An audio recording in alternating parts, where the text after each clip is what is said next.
Ampliem recursos per a les entitats juvenils. Les Corts és el districte amb menys teixit associatiu de la ciutat de Barcelona.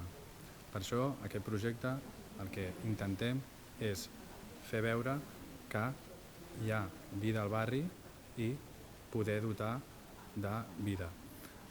Durant els darrers anys el que ens ha passat és que hem tingut problemes amb les activitats per no tenir les suficients infraestructures. És per això que amb l'aportació d'aquest pressupost podrem fer el barri de les Corts que sigui un barri viu. Aquest projecte beneficia en primera instància les joves, però també beneficia la resta de veïnes, de famílies, d'infants i d'entitats que fan de les Corts un barri amb teixit associatiu. Aleshores és per això que us demanem que tant si sou veïnes de les Corts de tota la vida, com si sou joves, com si sou nouvingudes, sentiu les Corts com a casa, voteu aquest projecte pel barri, pel jovent i per l'orgull de ser panarra.